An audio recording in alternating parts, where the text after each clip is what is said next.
I almost died. Hello, my name is William. I'm 18 years old and I live in Canada. I'm telling you this story about 10 days after it happened. I work in a big city and live about an hour away from it, so I drive for 2 hours a day, and on the way home, the roads are pitch black. Halfway between my workplace and my house, I found myself behind a white Hyundai Elantra, which was driving abnormally slowly.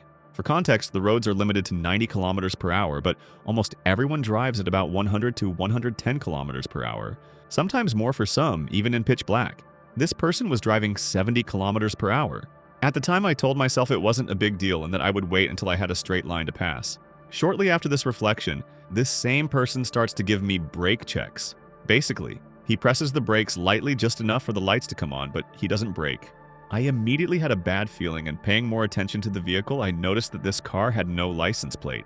They are on the back of the vehicle here. While noticing this, he continued to call me brakes. I started to wonder if he was trying to tell me something about my vehicle. And that's when I noticed that I was still on the high beams. Big relief. I look down to turn them off, and when I look up, I see that this same car is less than a meter away. He had braked violently. I hit his vehicle, which was almost at a complete stop at about 60 kilometers per hour, I estimate. Of course, the airbags were blown, and by the time I realized what had just happened, I noticed a man getting out of the car. He was of average height and rather corpulent. One of my two lights was still working, so I could see his face with an almost demonic smile. A slight detail, moreover, he had a hammer in his hand. Panicked, I locked all my doors manually, and he got in front of my vehicle and stared at me for several seconds. He raised his hammer and smashed my only front headlight that was still working. He went behind the vehicle and smashed my other two rear lights. After that, he returned to his car and left, and that's when I understood what he had just done. He made me invisible to any other car that would arrive behind me at very high speed in the hope of causing a second accident. I got out of my vehicle. I was several hours' walk from any village. I decided to call the emergency services directly. Police, ambulance, and tow truck arrived. I told them everything. The result is that I broke my nose, and my car is good for the trash. It was an old car, but one that I loved more than anything. A 2001 Ford Mustang convertible, for those who are curious. And I haven't heard from this individual until today. The car was of course stolen, and the man in question was already wanted for two other similar incidents where he used the same methods. The man is still wanted today. To help me out and reassure me, my employer lent me a company vehicle, a Chevrolet Silverado 2500 HD.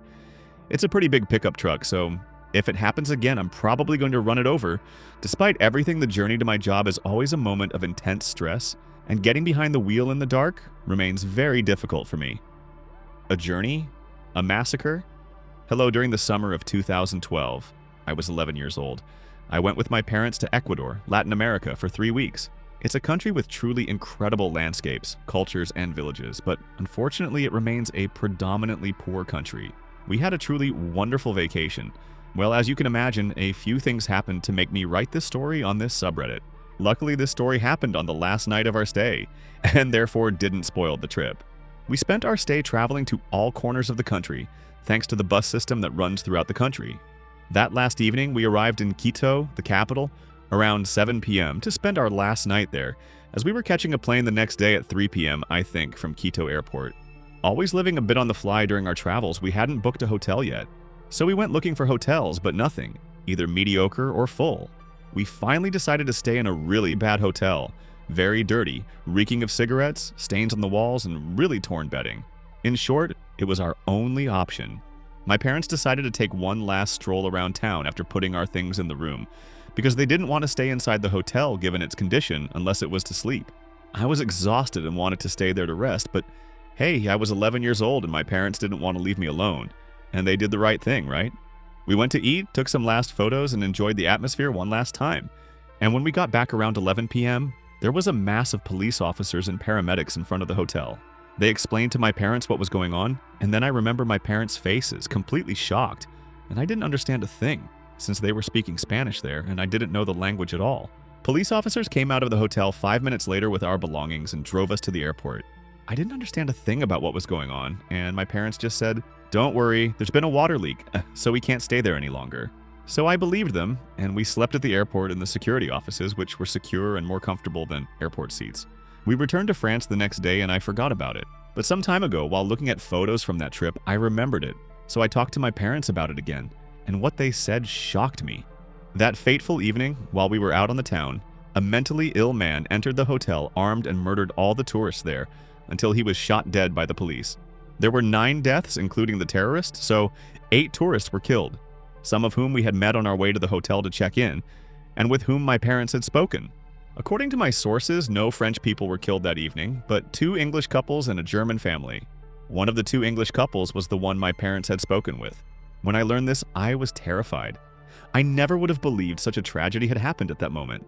And I tell myself that if my parents had let me rest in the hotel that night, I might not be here writing this story. And anyway, there's not much to remember because unfortunately, tragedies like this can happen at any time and to anyone.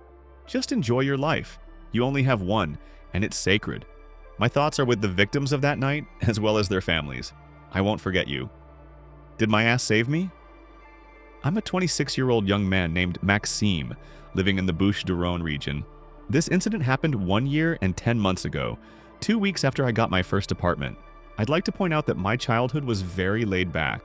My parents were way too laid back, in fact, which ultimately cost me this bad experience, which instantly corrected my bad habits. For your information, throughout my childhood, we never locked our house or our car except at night. Unfortunately, I inherited my parents' naivete. I was even more confident after getting my new apartment. I finally felt like an adult. Shortly after I arrived, I was invited to a party at one of my old friends' houses. There were no problems there, the evening went well, and please don't do this. I drove home completely drunk. As I started the engine and then the radio, completely drunk, I started singing like a golemon, thinking I was alone, until my gaze caught in my car's rearview mirror, which, to my great luck, was very poorly adjusted. It looked down at a pair of very worn red and black Nike shoes, which, as you might have guessed, weren't mine. My breath suddenly caught and I looked more closely. There was indeed a person hiding under a black tarp, the same color as the back seats. It was then that I realized in an instant that if the person had wanted to attack me earlier, they would have. So the best solution was to act as if nothing had happened. I absolutely wanted to pretend I hadn't noticed anything. Despite everything, with the enormous onset of stress on top of the alcohol, I was starting to feel sick to my stomach. So maybe it was the alcohol, but I decided to turn it to my advantage by letting loose. Further proof to the kidnapper that I was totally at ease and thought I was alone. So I sang while completely drunk, while happily letting loose, suffocating a complete stranger for 20 minutes. I had also seen the shoes move several times in the rearview mirror. Maybe the smell of my ass had reached him. On the way back home after parking, I wasted no time in getting out of the car, driving at breakneck speed. At the same time, the man, yes, it was a man's voice, started screaming. He must have realized I was panicking. He then tried to open the left door while trying to grab my coat. A struggle ensued. I probably ended up winning because he was in a bad position, half lying down with his tarp on, the smell of my buttocks probably disorienting him. After locking him in, I immediately locked my car. I rushed home in a panic, then locked my apartment as well. Immediately afterward, I went to unmold my best cake while calling the cops.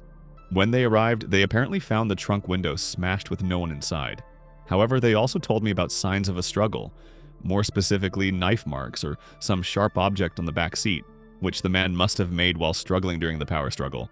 Safe and sound, that's how I survived, thanks to my instincts, alcohol, and my ass. A PC hack gone wrong.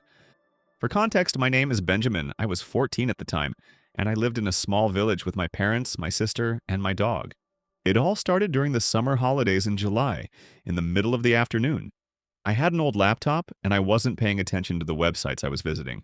I was going to a lot of unsecured sites and sites for under 18s. All of a sudden, my computer restarted by itself, and a blue screen appeared with a message supposedly from the police, telling me that if I didn't pay 300 euros by credit card within a maximum of 15 days, I would be in trouble with the law. As I panicked, I restarted my computer, but still got this message, and I couldn't do anything. In a panic, I called my father, who was in the garden, crying because I was imagining all sorts of things. He came to see me with my mother and asked me what I was up to. So I explained to them and tried to reassure me, seeing that I was panicking. My uncle, who was very knowledgeable about computers, completely reset my computer, and the message was gone. 2 weeks later, by chance, something happened. It was a Saturday afternoon, the weather was nice, all the windows and doors were open, and my dog was in my garden. And I was at home with my father, my sister, and my dog. My mother was working. My father had to go quickly to an optician in a village 10 minutes drive from my house for his glasses. So my father left, telling me that he'd be back in less than 30 minutes. I found myself at home with my sister and my dog, and as luck would have it, 5 minutes after he left, the phone rang. I was very shy and often didn't answer the phone, but I don't know why this time I answered. I spoke to a woman on the phone. I understood half of what she was saying, and she was talking explicitly about that infamous message from my computer. I was frozen on the phone, and she said, "Don't move from your house, we're coming."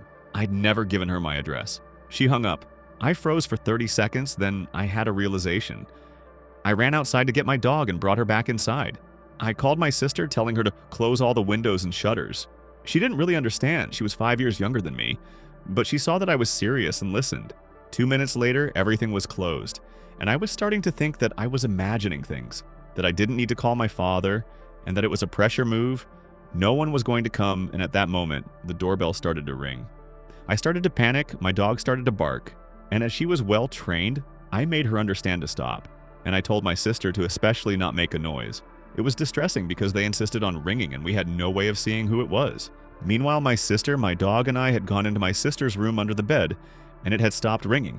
A quick clarification. We had closed the shutter in my sister's room, but not the window, so we could clearly hear the noises outside, and her window overlooked the back of the house. There's a pebble path at my house, and we could hear the sound of pebbles when we walked on it. My sister realized it was serious, and we cried quietly. The landline phone was on the opposite side of the house, and we were frozen under the bed. We heard it. There was a knock on the window shutter several times, shouting to open it. After 5 minutes, we heard the sound of pebbles again, then nothing. You should know that from the time of the call, a maximum of 10 to 12 minutes had passed. After a while, I gathered my courage and climbed out from under the bed without making a sound, just in case, and I called my father in tears, telling him to come inside quickly and that someone had tried to break into our house. He tried to reassure me by saying he was hurrying home, and called the neighbor to come see what was going on to be sure before calling the police. And she couldn't see anyone. My father had just come home 2 minutes later. I explained everything to him. He looked at the call history and it was a withheld number. And I know he believed me because when he left, he was sure he had closed the little gate because the dog was outside. And when the neighbor came to check, the little gate was wide open. Since then, I've told only 2 or 3 people, and my parents and I have never spoken about it again, and we haven't heard anything about it since. Because of that, I was probably traumatized, because for almost 2 years I couldn't stand being alone at home. So here's my story. I don't know if anyone will ever read this, but I think what happened to me was so crazy that I had to tell it. I don't even know if you're interested, but also when I watched horror videos, it made me think of my own story. Funny date. Hello, my name is Antoine and I'm 32 years old. I apologize in advance if I make any mistakes. This story happened in 2021. Let me give you a bit of context. It was a Sunday, and I had a date with a young woman I'd been seeing for a few weeks. It was going well. Spoiler alert, it ended quickly, LOL. And despite the insane restrictions, we were walking around Paris quite a bit. With restaurants, bars, and cinemas all closed, we only saw each other outside. We were on the banks of the Seine when we decided to sit down for a bit after seeing a free bench. We stayed there for about half an hour. A woman about 50 years old who was sitting on the bench next to us walked up to us and told me that a girl behind us had been staring at me since we'd been sitting down. Curious, I turned around and saw this famous girl. She must have been in her 20s and she was looking at me with a big smile without even looking away. She had bleached red hair, and this detail struck me because women with red hair make me melt. But this one made me more uncomfortable.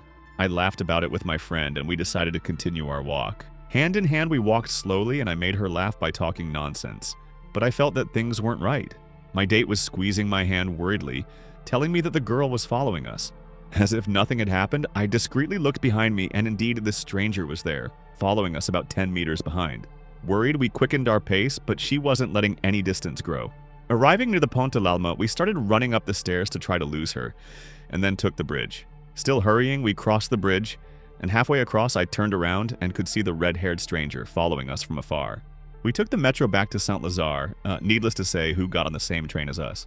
I reassured my friend, telling her that she was looking at me and that she would follow me. I'm quite a big guy, 1.85 meters tall and 115 kilograms.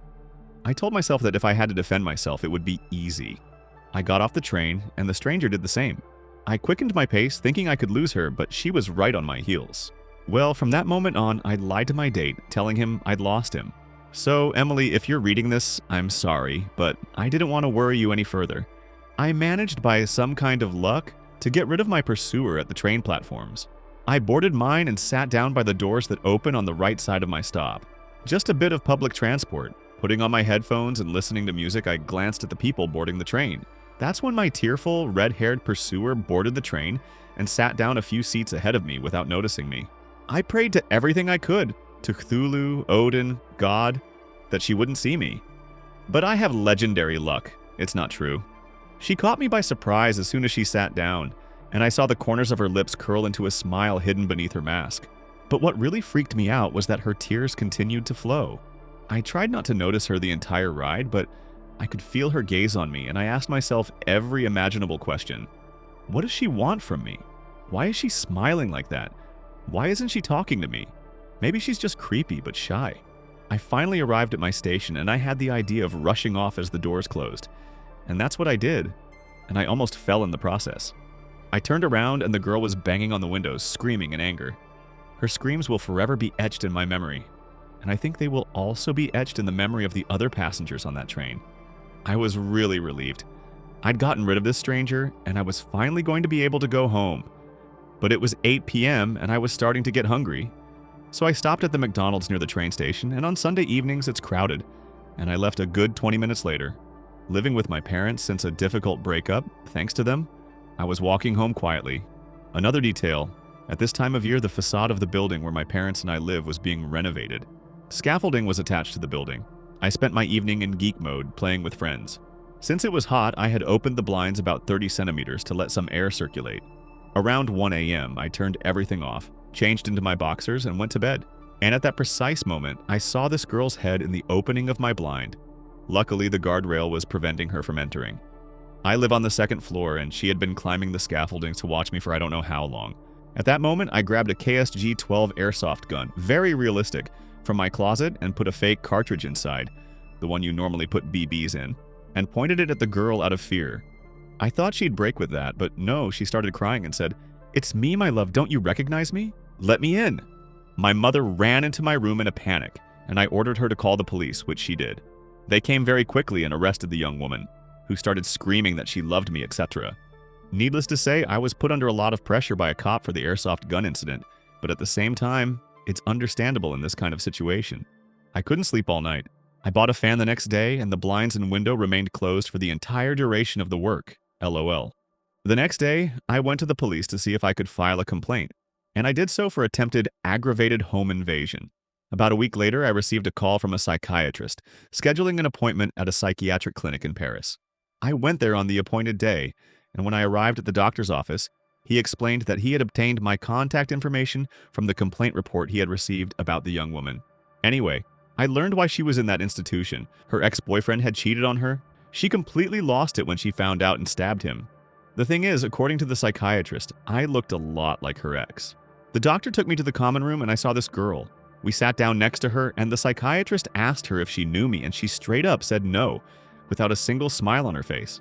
Indifference personified. I admit I was reassured. The psychiatrist told me that the complaint had been added to this girl's file and that it would extend her internment. I admit I felt compassion at that moment. I almost wanted to withdraw my complaint, but for the safety of my parents and myself, I didn't. Since then, I always sleep with my KSG-12 next to my bed lol. I haven't heard from her since.